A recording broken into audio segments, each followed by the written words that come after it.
Gracias por la invitación, esta oportunidad. La verdad que ha sido interesante el poder coordinar este trabajo, porque muchas veces pararse y pensar un poquito para tener una visión general es importante, ¿no? Bueno, vamos a intentar dar una introducción para un público un poco heterogéneo de lo que es la biología de sistemas y qué papel puede o va a jugar en la medicina de precisión y personalizada de precisión. Bueno, normalmente cuando se va a medicina de precisión se suele encontrar esta cita que se le da a Hipócrates, en el cual se dice que no hay enfermedades sino enfermos, ¿no? Esto hace 2400 años, ¿no? Ya esta idea estaba clara, era necesario poder estudiar las características de cada individuo, de cada paciente de forma personalizada, porque cada uno podía desarrollar la enfermedad de distinta manera, ¿no? No es realmente la falta de conocimiento de este principio, sino el problema venía de cómo se podían adquirir esos datos de cada uno de los pacientes. Ha habido una evolución, estos datos clínicos no siempre teníamos las pruebas necesarias para llegar a esa información y también los costes en algunos casos eran prohibitivos. La biología de sistemas realmente ha implosionado en lo que se produce en un cambio histórico, que es en la capacidad de obtener gran cantidad de datos de relevancia clínica de un solo paciente. Y ha venido de la mano pues, de las tecnologías ómicas, como todos conocemos en muchísimos niveles. La genómica es en este caso la estrella, pero hay otros muchos niveles donde se puede extraer conocimiento, a nivel del metaboloma, epigenoma, transcriptoma, interactoma, fenoma.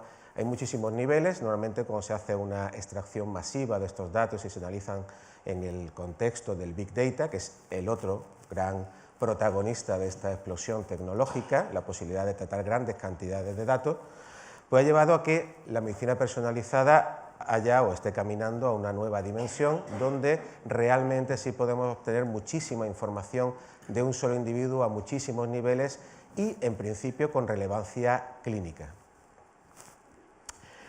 Bueno, la evolución en las publicaciones, en este caso NGS son New Generation Sequencing, como muchos de vosotros sabéis, tecnología podemos decir, de extracción masiva de secuenciación, pues ha ido incrementándose, el número de publicaciones va incrementándose, aquí faltan algunos años, viene una publicación que habrá que actualizar, pero bueno, podéis imaginar que esto es exponencial, ¿no? Pero lo que sí está ocurriendo es que frente a las expectativas que teníamos al adquirir toda esta información, de que realmente íbamos a resolver muchísimos problemas, la realidad, que no muchos la confesarán, es esta, ¿no? Muchas veces no conseguimos, tenemos muchos datos, pero no somos capaces de extraer conocimiento útil de esos datos. No digo siempre, ¿vale? Hay muchas ocasiones que realmente sí, se da con la tecla, como se suele decir. Pero en la mayoría de los casos, lo que ha ido ocurriendo, sobre todo al principio de la explosión de esta tecnología, aplicando un poco el paradigma anterior, que se basaba en el gen y la función, pues conduce a esto, conduce a el hecho que a pesar de la obtención de todos estos datos, seguimos equivocándonos o no dando un diagnóstico adecuado, no encontrando el diagnóstico, o incluso que los tratamientos no tienen la penetrancia sobre todos los pacientes que deseáramos. Así que suele haber bastantes equivocaciones a efectos del diagnóstico, porque el problema es más complejo de lo que en principio se pensaba, e igualmente, por ejemplo, aquí tenemos los 10 fármacos más comercializados en Estados Unidos. En este caso es la persona en azul es a quien le hace efecto y en rojo a quien no le hace ningún efecto. ¿Qué está ocurriendo aquí? Porque hay grandes partes, ¿no?, de la población, en este caso que está tomando ese medicamento, que no le hace un efecto. Ahí hay algo que desconocemos. Realmente se nos está escapando mucho para poder extraer todo lo que podemos de conocimiento de los datos. Tenemos mucha capacidad de extraer datos, no tanto de extraer conocimiento de esos datos. Esto se debe, y ya creo que se está empezando, o el cambio cultural, porque también es necesario un cambio cultural de los propios grupos de investigación, se está empezando a ver que realmente todos estos niveles donde extraemos información están integrados en lo que se llama una pirámide de complejidad, podríamos denominarlo así, donde cada uno de ellos es como una ventana de la realidad. Son partes de la realidad que están interaccionando y realmente el sistema es complejo y en él participan las interacciones en todos estos niveles. Esto se empezó a ver temprano, ¿no? se ha intuido siempre, pero donde empezó a aparecer de una forma más evidente fue con las primeras aproximaciones, podemos decir, de alto rendimiento. Y era que, bueno, se llevaba a cabo una mutación, por ejemplo, el knockout de un gen, y uno esperaba una respuesta determinada. Pero aquí, cuando ya empezaron, digamos, a introducirse las técnicas ómicas, pues aparece esta cita, ¿no?, de un Surviving a Knockout Blow en Nature, de 2002, en el cual, pues, un investigador japonés, pues, esperaba que un ratón al cual le había hecho el knockout de un gen, pues, se muriera, sencillamente, pero bueno, sorprendentemente tenía una erección persistente. ¿Cómo puedes explicar esto? Se escapaba. ¿Había pasado algo? No era lo mismo noquear ese gen en un, no sé, en otro organismo que en el ratón o en humanos. Tenía un fenómeno, un efecto completamente distinto. Fijaros que esto es una cita de 2008, antes de ayer. Aquí pues se dice que un número cada vez mayor de científicos se están cayendo en la cuenta que no solamente es cuestión de obtener muchos datos, sino es también una cuestión de cómo voy a analizar, relacionar esos datos para sacar conocimiento útil. Y esto que se plantea, es decir, bueno, hasta ahora hemos manejado una metodología reduccionista, en el sentido de que nos hemos fijado en el gen, una función, y tratamos de aplicarlo. Ahora lo hacemos lo mismo, en lugar de 100 veces, 10.000 veces, ¿de acuerdo? Pero estamos aplicando el mismo paradigma anterior, muy útil, obviamente, hemos llegado muy lejos con él. Pero esto nos está haciendo que estemos fallando en el tratamiento del cáncer, en la vacuna de péptidos, en muchísimos puntos muy importantes, en las cuales, una vez que llegamos a ciertos niveles del ensayo, algo sale como no esperábamos y no sabemos el por qué. ¿Qué ha ocurrido ahí? Algo está ocurriendo, no es magia, algo está pasando dentro del sistema, pero se nos escapa. Bueno, esta sería un poco la visualización del cambio de paradigma. La idea de que realmente las enfermedades son manifestaciones fenotípicas de lo que pasa en los sistemas, en este caso genéticos. La publicación de lo que se llamó el diesosoma o el oma de enfermedades fue una visualización nueva que de alguna forma dio un punto de inflexión a la hora de abordar estos problemas. Aquí se vio que las enfermedades no son estancas unas de otras, están relacionadas genéticamente y que no hay una separación nítida, como sería de desear, entre cada una de las distintas patologías, ¿de acuerdo? Que la realidad es mucho más compleja de lo que se estimaba en principio. Esto ha ido a entender, y este es el cambio que estamos produciendo, se está produciendo ahora, a que la medicina como una manifestación de los sistemas biológicos es per se también biología de sistemas.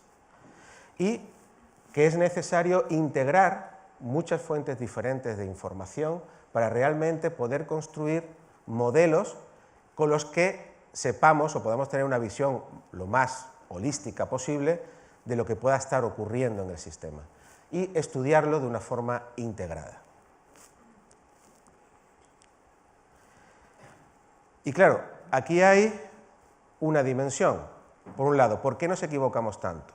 Nos equivocamos mucho, entre otras cosas, porque ignoramos muchísimo. Hay distintas estimaciones en las cuales para un modelo como el ser humano, pues resulta que desconocemos el 90% de las interacciones, por ejemplo, entre proteínas que se puedan producir. También desconocemos, no sabemos, podemos hacer una asociación entre variantes y enfermedad, pero desconocemos también cuáles son los mecanismos para más de un 90% de esas variantes, ¿no? Para dar una estimación. ¿Qué quiere decir? Que lo que desconocemos es muchísimo más que lo que conocemos. Por tanto, históricamente estamos, pues, como estarían, no sé, en la Edad Media quizás, con un mapa de la realidad como el que vemos aquí. ¿Bien? Estamos ahora mismo, esto es lo que conocemos. ¿Es mejor navegar con un mapa que sin un mapa? Por supuesto, mejor con un mapa, aunque sea impreciso. Además, desde el mapa podemos ir explorando, ir añadiendo nuevos territorios, perfilando, siendo más precisos a la hora de definir las distintas. Pero realmente estamos aquí, tenemos mucho que explorar. Entonces, generar modelos cuando nos falta mucha información, lo más normal es que nos falle, ¿no? También depende de lo que le pidamos a ese modelo. Eso obviamente también es una gran oportunidad, quiere decir que hay muchas relaciones enfermedad paciente, fármaco diana, hay muchas posibilidades de explotar y encontrar nuevos tratamientos, nuevos diagnósticos, porque realmente están ahí esas relaciones y hay que descubrirlas. Y en esto, la biología del sistema puede jugar un papel, y está jugando, de hecho, un papel muy importante, y es en la generación de hipótesis, ¿de acuerdo? En este caso, bueno, en el mundo anglosajón se dice guilty by association, o sea, culpable por asociación. A mí me gusta más decirlo de forma más española: dime con quién andas y te diré quién eres. Tú tienes ahí un elemento que desconoces lo que es, no tienes ninguna información, más allá que has sacado una secuenciación, sabes que a lo mejor es una proteína que se expresa, pero no tienes información funcional, no sabes en qué contexto se está moviendo. Buscas relaciones, y esas relaciones se pueden buscar, no es necesario tener datos experimentales necesariamente. Mediante genómica comparada, mediante muchas fuentes, puedes encontrar estas asociaciones, y a partir de aquí es donde se puede encender la bombilla. Le podemos poner en contexto, es una hipótesis, ¿de acuerdo? Pero esto puede guiar posteriormente lo que serían un ensayo para validar si mi hipótesis es correcta o no. ¿Bien? Y entonces es un instrumento exploratorio, pues podemos decir como quien se va a pescar al océano y va con una sonda o sin una sonda. Si vas con una sonda, muy probablemente vas a encontrar o vas a pescar más que si vas sin sonda. ¿De acuerdo? Y luego está la otra visión, la visión de un paradigma insuficiente. Yo antes ponía aquí deficiente, pero no es deficiente, es insuficiente. Para que lo entendamos, aunque este ejemplo es bastante gráfico, a mis alumnos les digo, vamos a ver, si vosotros os estudiáis todas las palabras de un diccionario de una lengua, ¿sabéis hablar en ese idioma? Dicen, no. Si tú sabes todas las funciones de cada uno de los genes, sabes el diccionario. Pero para hablar el idioma tienes que aprender literatura, cómo esas palabras se pueden combinar y pueden decir incluso sentidos distintos con las mismas palabras, ¿no? Pues este es el enfoque. Aquí utilizamos a un artista, este artista es un artista suizo, creo, se llama Ursus Well, el cual lo que hace, y se ha vendido muy bien internacionalmente, es coger una obra de arte, ver los elementos de lo que está compuesta, dejarlo, digamos, en sus elementos básicos, que es lo que hace el reduccionismo, tú metes el elemento complejo, lo divides en sus partes, y ahora esto sería lo mismo que, por ejemplo, hacemos muchas veces, listas de priorización, que está dentro de la lógica total. Aquí los elementos del cuadro están ordenados por colores y tamaños. ¿Alguien me podría decir cuál es el mensaje del cuadro? Si alguien lo ve, realmente tiene poderes. Esto es la diferencia entre una aproximación reduccionista y una aproximación holística. ¿De acuerdo? El mensaje no está en sus elementos de forma independiente, está en el conjunto, cómo esos elementos interaccionan. ¿De acuerdo? Y esa visión es la que tenemos que introducir, y vamos introduciendo, es un proceso, no es algo que mágicamente vaya a ocurrir de la noche al día, pero es el proceso donde vamos. Y sobre lo que hay que hacer, sobre una de las cosas muy importantes, sobre todo en el área de la biomedicina, voy a poner como ejemplo la base de datos, por ejemplo, del consorcio Decipher. Decipher es una base de datos que trata un problema muy importante, que son las enfermedades raras. Un médico puede ver a lo mejor un paciente de una enfermedad rara una en su vida, no puede ver más. Si no puedes comparar, difícilmente puedes en muchos casos llegar a un diagnóstico, saber qué puede estar ocurriendo. Aparte de que también si tienes que comparar necesitas que otro médico haya hecho un diagnóstico dentro con el mismo lenguaje que tú, si no, no te enteras. Bueno, pues lo que hizo fue decir, vamos a ver, vamos a afrontar las enfermedades raras, estandarizando la manera en que vamos a introducir esos datos clínicos, esos pacientes en el registro, internacionalizando ese registro y además facilitando el intercambio de datos a nivel internacional. Y de esa manera se han hecho con 26.000 pacientes con trastornos cromosómicos raros, eso es en ese ámbito algo realmente meritorio, poniendo de acuerdo a cientos y cientos de instituciones a lo largo del mundo. Y estas instituciones, si quieren introducir a un paciente, deben hacerlo dentro de una ontología formal, que es HPO, de Human Phenotype Ontology, porque es necesario estandarizar el lenguaje para que todos nos entendamos. Se anotan aquí y aparte, bueno, se tiene que dar una información sobre cuándo puede ser la mutación que está relacionada. De esta manera es posible asociar los pacientes por fenotipo y por genotipo y construir redes. Aquí las ponemos de esta manera, pero esto es lo que utilizamos, aunque a veces no lo sepamos, tratamos de ver relaciones con genotipo a través de los pacientes que tenemos, de alguna forma hacer inferencias en estas redes de asociación. Pero nos permite hacer estas redes de asociación entre pacientes que de otra manera sería imposible, porque como digo, su prevalencia en la población es bajísima. ¿Esto qué nos puede permitir? Pues bueno, comparar, tenemos un paciente problema, la podemos ver ahora qué otros pacientes comparten, si el fenotipo está bien resuelto, es específico, es bastante específico, y saber con qué grupo se siente más cómodo este paciente o segrega mejor. Además, podemos ver qué otras mutaciones tienen aquellos compañeros en la cohorte de pacientes, ver sus mutaciones y ver qué sistemas están afectados. Y de aquí, pues, para lo que sirve, ¿no?, la biología de sistema. Al fin y al cabo, pues esto, si tú conoces los mecanismos subyacentes de la enfermedad, te va a permitir hacer mejores diagnósticos, más precisos, mejor tratamiento, ver biomarcadores de una forma más específica, bueno, todo lo que ya sabemos, ¿no? Y aquí hay otro punto, y esto es uno de los retos. Uno de los retos es que, bueno, esto es una simple red de unos 2000 pacientes. Aquí tenemos los fenotipos disgregados, aquí tenemos los pacientes, aquí tenemos las mutaciones cuando se coinciden, ¿no?, en el genoma. Evidentemente, esto es intratable por el cerebro humano, no tenemos esa capacidad. Por tanto, el siguiente reto es la inteligencia artificial, ¿vale?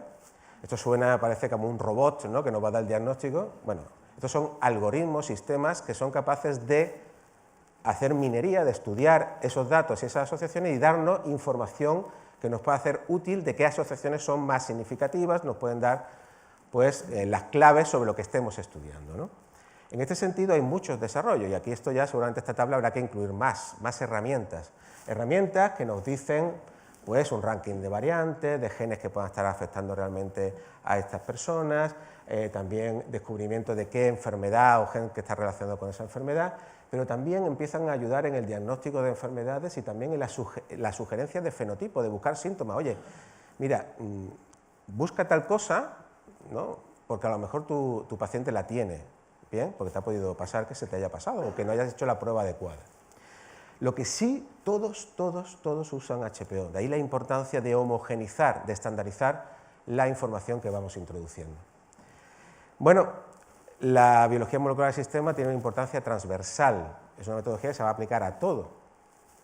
Ya tendremos especialistas aquí, pues, que nos hablarán, pues, de la importancia que tienen en el análisis del cáncer, ¿no?, como es la realidad del cáncer, de su diversidad etiológica, pues hace que sea necesario abordarla desde esta perspectiva, ¿no?, y donde también ha avanzado mucho. Y también tenemos otro especialista que nos hablará en la parte de farmacología de sistema. Como podemos ver, pues tenemos redes de asociación fármacos dianas y su asociación con enfermedades y síntomas, cómo podemos explotar estas redes para encontrar nuevas terapias o hacer reposicionamiento de fármacos. Sobre recomendaciones, bueno, me ha congratulado muchísimo escuchar que hace falta incluir bioinformáticos en los equipos de los hospitales. Digo, bueno, es una batalla ganada. Hasta ahora reconforta saber de que desde los hospitales y de aquellos que trabajan con pacientes ven la necesidad de incorporarlos, ¿no? Por tanto, bueno, no voy a incidir, son quizás recomendaciones parecidas a las de otros compañeros.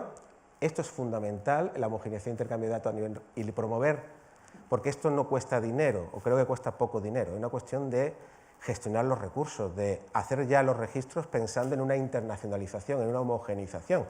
Esto sería un puntazo al político que lo haga, porque realmente si provees datos y además los internacionalizas, te pone en el marco internacional, pues, para luego engancharte a ese tren, ¿no?, que se dice del progreso en este área, ¿no? Y no cuesta mucho dinero. Esto es, pues, que nos pongamos de acuerdo a nivel nacional, aunque ahora parece un poco complicado. Luego, la formación, conseguir perfiles adecuados, que estos profesionales se integren en esos grupos asistenciales, y luego, bueno, el impulso, porque, bueno, a pesar de que aquí dicen que no es cuestión de dinero, creo que en España también es cuestión de dinero, o sea, es cuestión de gestión, pero también de que la inversión sea adecuada. Si no, desengañémonos, de hecho somos los que tenemos mayor productividad en función de lo que se invierte en ciencia frente a lo que producimos. Yo creo que si hiciéramos esos ratios seríamos de los primeros del ranking, pero realmente es necesario también poner gasolina al coche para andar, ¿no? Y bueno, esto es todo. Muchas gracias por vuestra atención.